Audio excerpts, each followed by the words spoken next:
Привет, друзья! Надеюсь, все ждали этого момента. Все мне писали показать работу на блоке.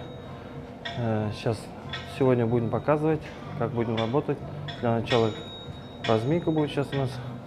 Для начала хотел бы сказать, что вы заранее подписались, оставляли комменты, ставили лайки. И уже в следующий раз уже будем показывать вам другие упражнения, другие занятия. Так что пойдемте, пройдемте, покажем. Так, получается, плечо разменяем в первую очередь.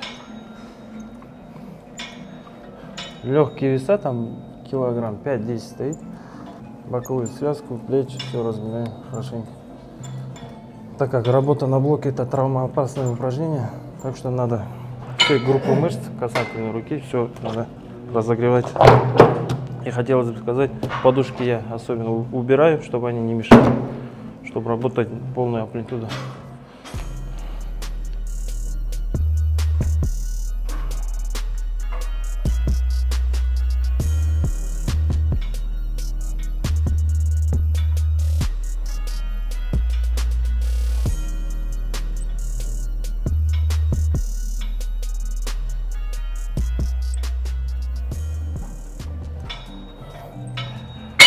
Теперь можно еще потихоньку добавлять вес. Ставим 20 килограмм.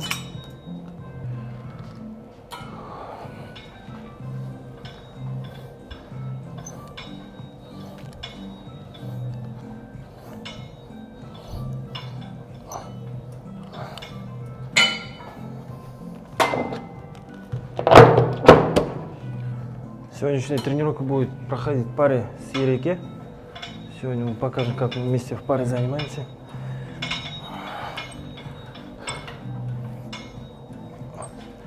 Разминка.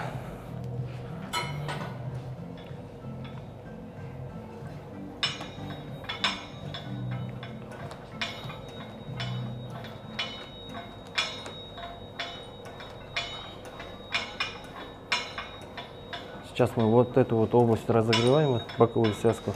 В первую очередь надо разогреть. Очень травмоопасное место. Многие пишут, замечаю, что у них в основном болят вот эти вот боковые связки. Спрашивают, как их лечить, какие меры нужно предпринимать насчет этого. Многие ошибаются, даже когда борются без разминки, из-за этого в первую очередь вот это вот место травмируется. Из-за этого вот такие вот упражнения 15-20 надо тщательно разогревать.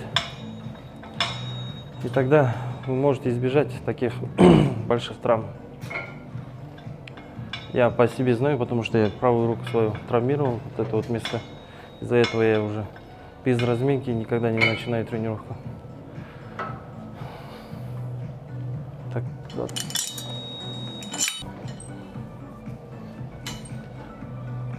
Вот здесь у меня было порвано, вот это вот место. Я сейчас тщательно разогреваю. Но она, конечно, болит постоянно, дает о себе знать. Но через силу я разминаю его.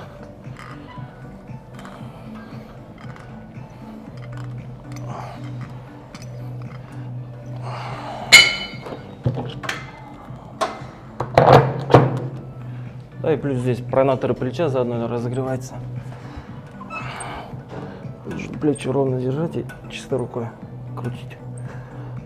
Пронатором, то есть. Пронатор супер.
Получается, мы здесь блок выше поставили.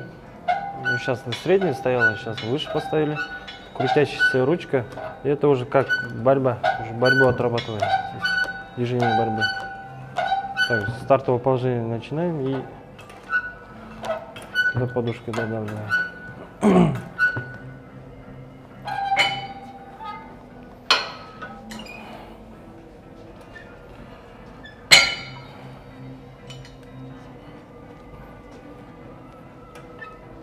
Ну, важно, что на центре, чтобы рука не расслабленная стояла, что она уже здесь напрягается. И отсюда крутим сюда.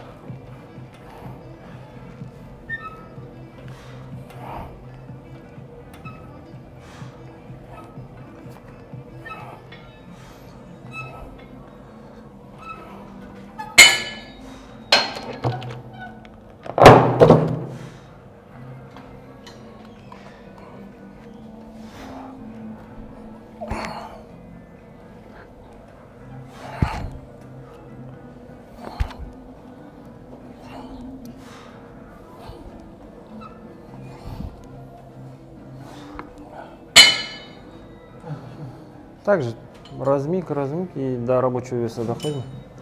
40 килограмм стоит. Выше. Еще выше надо.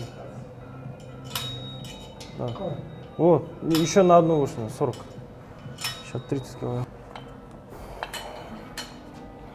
Тут получается, вот спина работает. Вот. Тянем к себе и вот в стартовом положении стоим. Натяжка работает, получается. И давим и обратно.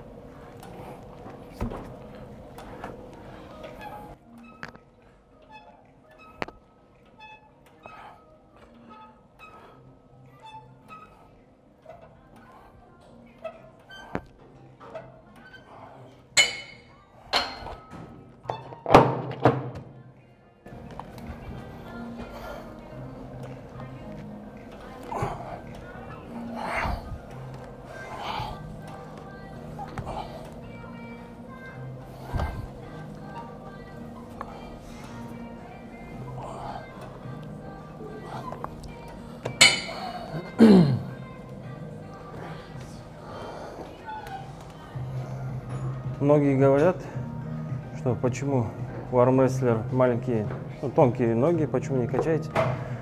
Ну, в первую очередь, это, если ноги качать, это дает дополнительный вес. Это, получается, ты уже должен переходить на другую категорию. И второй минус, это визуально, если ты на человека смотришь, на армрестлера, у него верхняя часть, точнее, руки, плечи, они здоровее, чем ноги. Ну, относительно ногам, как в моем случае. Я ноги качаю раз в неделю. Ну, одно упражнение, приседание чисто делаю для поддержания. А вот так усиленно не качаю. И они как бы кажутся маленькими относительно рукам. И всем советую раз в неделю хотя бы качать ноги, потому что без ног вверх не будет расти. И спину обязательно надо качать.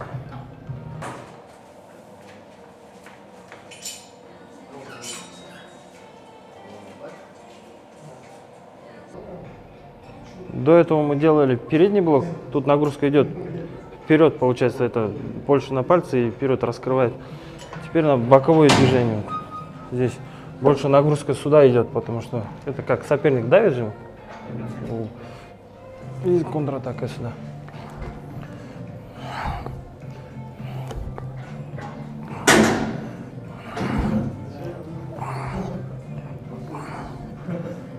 И, в общем, бочина работает побольше.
World-классе видели.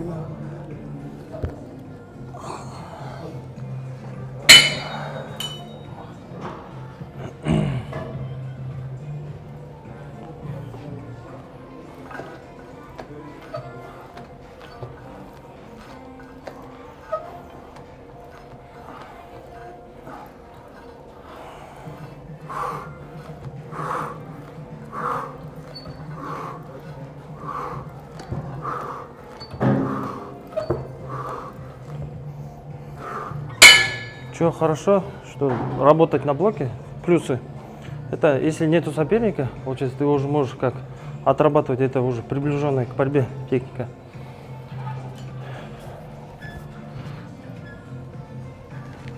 Здесь уже борьбу можно отрабатывать уже четкую, потому что боковые связки, пальцы, кисти, все совокупно работает. Мало таких упражнений, где все совокупно работает. Вот. Чисто на блоке можно все отрабатывать вместе.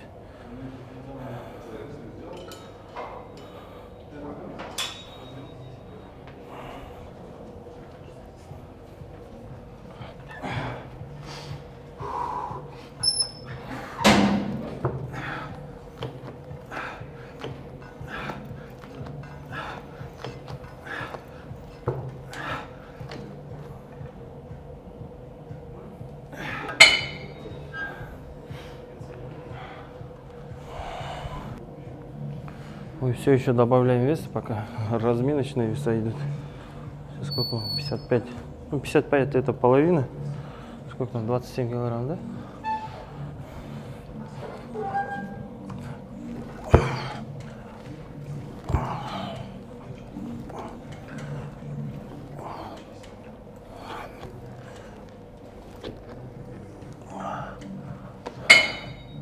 Пока дойдем до рабочего веса, потом от рабочего веса подходов 5 где-то будем делать.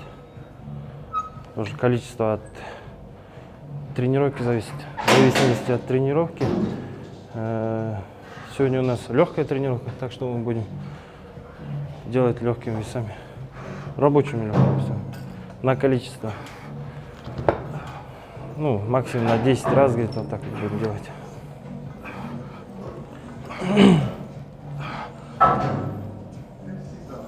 Да. И в конце статику можно подержать, зафиксировать. 60. 60 это половина 30 килограмм. Думаю, этим весом мы поработаем сегодня.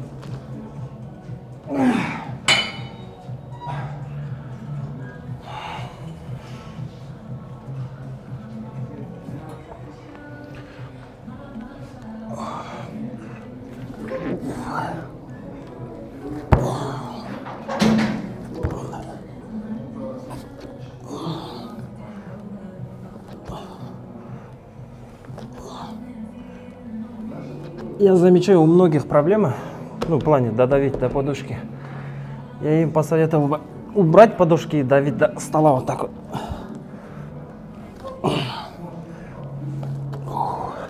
Потому что они работают в таком положении, до подушки давят, и у них рабочая амплитуда вот здесь вот только напрягается.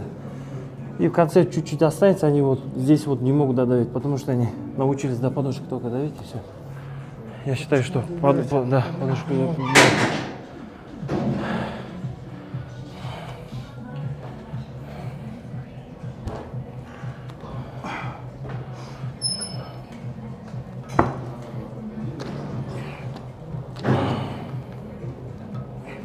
ага.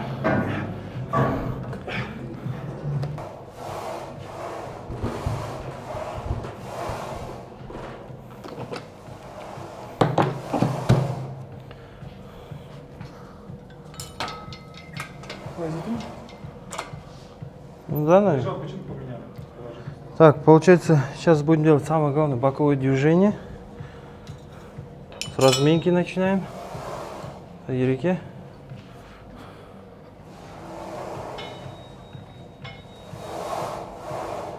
То есть боковое движение, вот, прям ровно надо давить.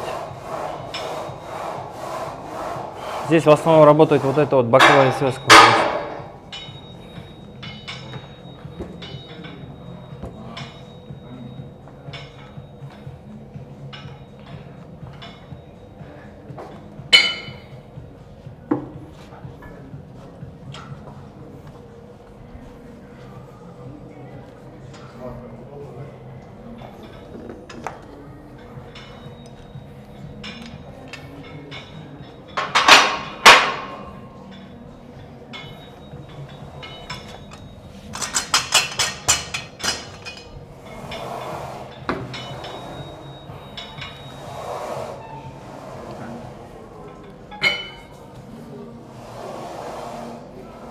Здесь кисть не заворачиваем со стартового положения.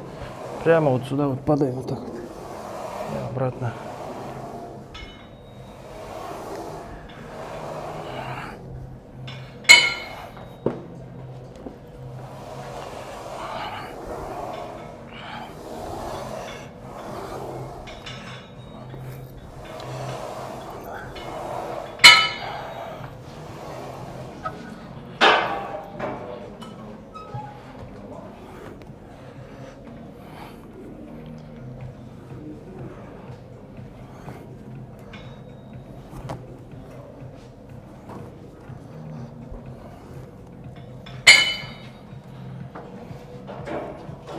Добавим чуть-чуть.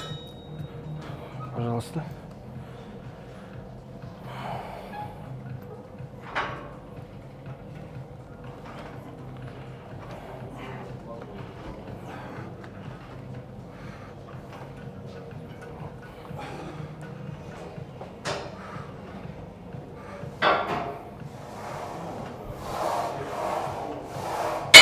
Лежав, по питанию тебя спрашивают наши зрители.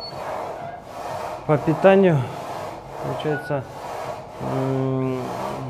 тренировочный процесс. Принимаем БЦА, аминокислоты незаменимые. И плюс к этому, ну, когда в основном я, когда вес гоняю, чтобы ужин компенсировать, я пью протеины. Ну, если я не ужинаю, получается, после тренировки я принимаю протеин.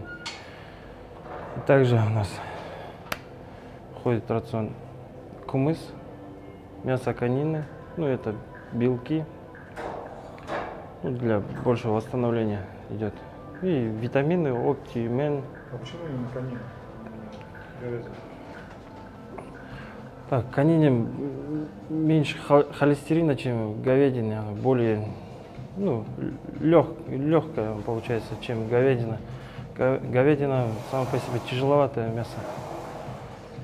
И нам больше нравится сиреки хазы арта, кумыс вместе, ну, все вместе миксуем и, ну, хорошо восстанавливаемся. И раз в неделю у нас идет баня, парилка. Хорошенько с веником паримся. Тоже это сказывается на восстановлении. В основном в воскресенье. И чтобы на понедельник мы уже такие восстановленные и можем приступить к тренировкам. После бани у нас получается сразу же бешпармак обязательно с кумусом. Там, ну, поужинали так, нормально. Витамины, оптимен, ну, принимали. Ну, иногда как получится, тоже это все, что покупать, это уже также финансовые затраты. Конечно, хочется еще больше что-то брать. Посоветовал Animal Pack, там получается 11 таблеток, да, Ереке? В одной пачке, там, ну, все комплексы там, или карнитин. На 1,5 месяца. Что там? На 1,5 месяца там 44 пакетов. Вот такие вот мы принимали. Позапрошлом году, кажется, мы уже давно не покупали, но это хорошая вещь, хороший комплекс витаминов. Без витаминов нельзя, либо ты должен правильно питаться, конина, кумыс, молоко, творог, все домашнее, если у тебя чисто домашнее, тогда можно питаться. Если в городских условиях у вас нету такой настоящей оригинальной еды, тогда уже приходится покупать вот эти вот добавки. Ага, нормально. Упражнение для верховиков. Тяга луча, ну, с пронатором.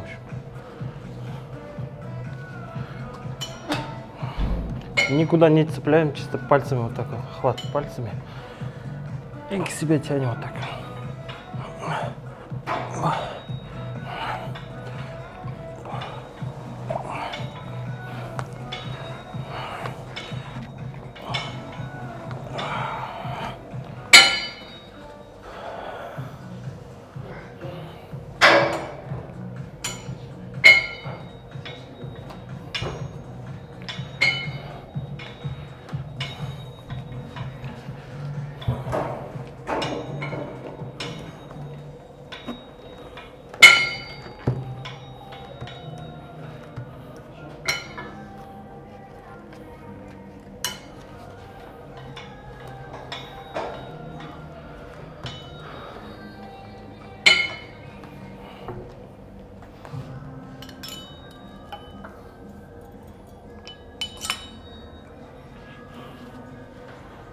Лежал, что за прикол был? Про Гандета снимал. А? С этим. По канату носит. Да, я там типа упал. На канат залазил, получается. Ну, у нас с Ерикой такой прикол был там. Типа на канат надо залезть, на одной руке постоять и типа наблюдать за всеми там. Ну, там как раз зал кроссфита пошел, там 5-метровые канаты стоят. И как раз была возможность там снять видео. Твое отношение к кроссфиту? Кроссфит, у меня друг занимается кроссфитом. У меня, когда каждый раз я езжу в Караганду, он меня постоянно утягивает к себе в зал. Я говорю, я не хочу заниматься, потому что это лошадиный вид спорта. Я не любитель функционалки, функциональных тренировок. А если ты пришел в зал кроссфита, ты должен, там для всех стоит программа, ты обязательно должен эту программу выполнить, записать свои результаты, за сколько минут ты это все выполнил. И приходится, если ты пришел в зал, приходится работать, бегать, прыгать, пыхтеть. И у них в основном штанга, как тяжелая атлетика у меня здесь. Из-за травмы у меня ничего не изгибается, и у меня все коряво получается, у меня там нервы. И с каждым разом говорю, что я не пойду в кроссфит, но приходится с другом заниматься в паре. Ну, тоже неплохо, это для функциональки, для выносливости. Еще можно заниматься иногда.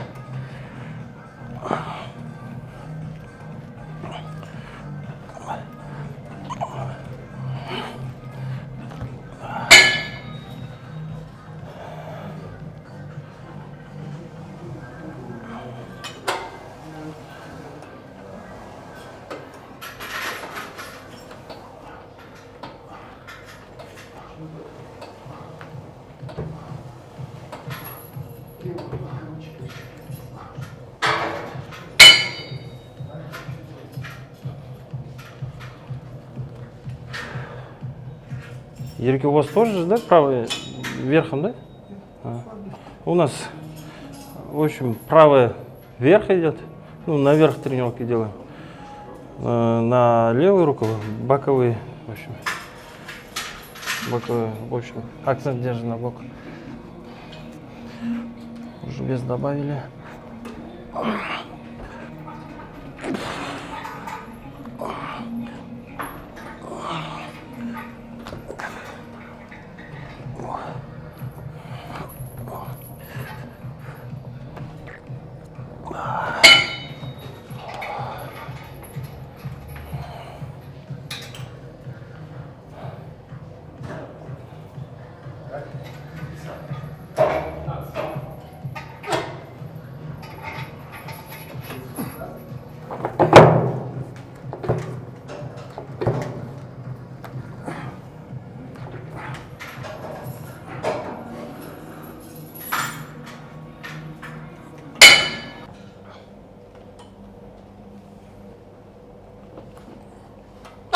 упражнение чисто на лучевую.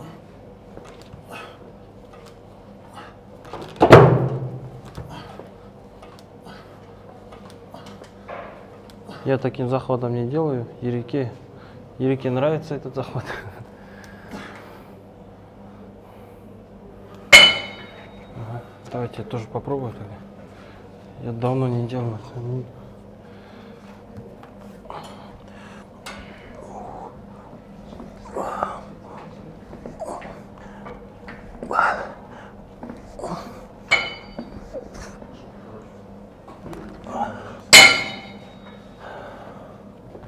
По-другому ты делал.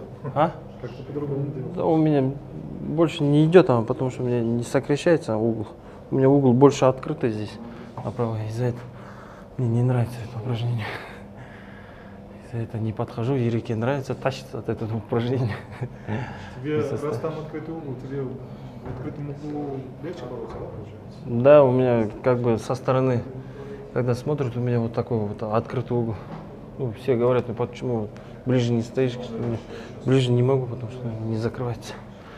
Не открывается, не закрывается, короче, корявая рука такая. На прошлом чемпионате, не последнем, а на предпоследнем мы увидели, как ты можешь бороться с открытым. Да. Это, как называется это? Изо всех сил это называется. Ну, например, если у меня открывается, я же не буду же отпускать, либо отдавать.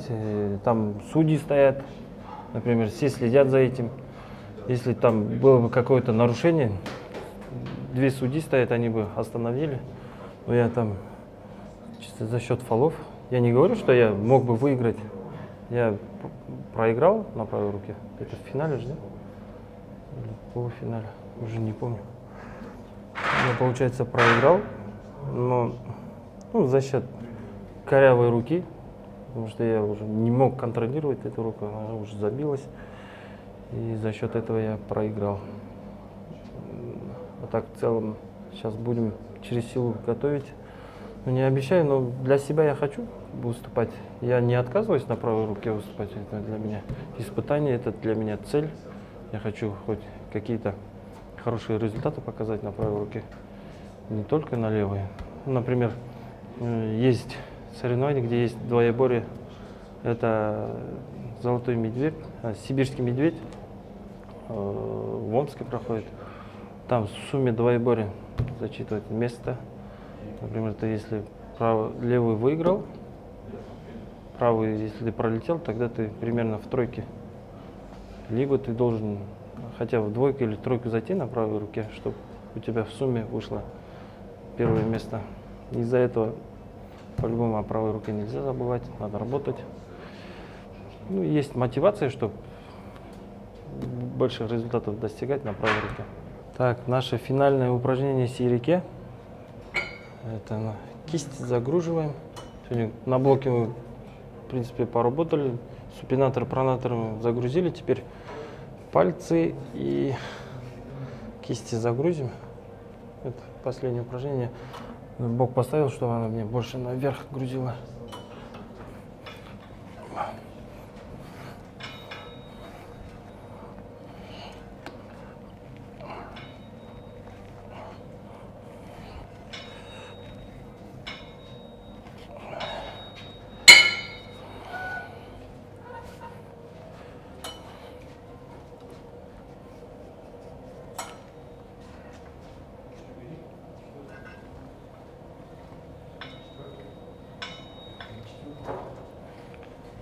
Если вот это вот положение выше ставить, то в основном выше вот эти вот 2 пальца напрягаются, верхняя часть.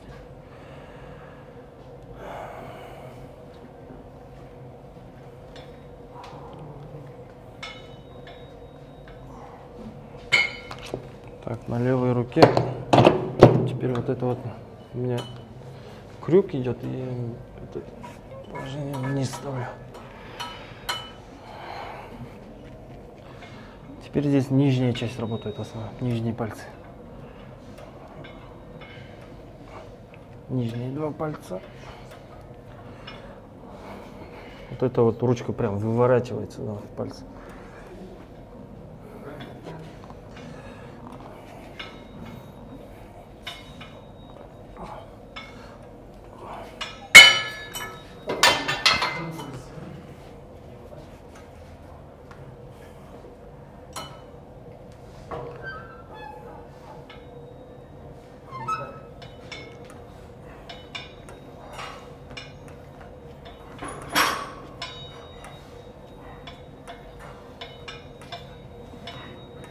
Желательно это упражнение делать в конце, так как если в первую очередь это делать, то у тебя пальцы, кисти забьются, и остальные упражнения уже сил не хватит выполнять. Так что это все в конце можно делать.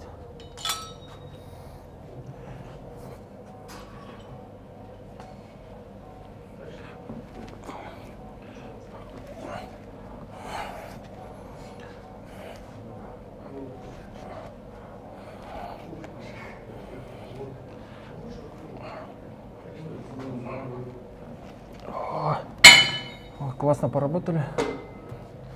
Сегодняшняя наша тренировка подошла к концу. Спасибо, что вы нас смотрите. Спасибо, что ждете новые выпуски. Теперь, думаю, вас заинтригую. В следующий раз будет еще лучшие занятия. Подписывайтесь, ставите лайки, ждите, комментируйте. До новых встреч. До свидания.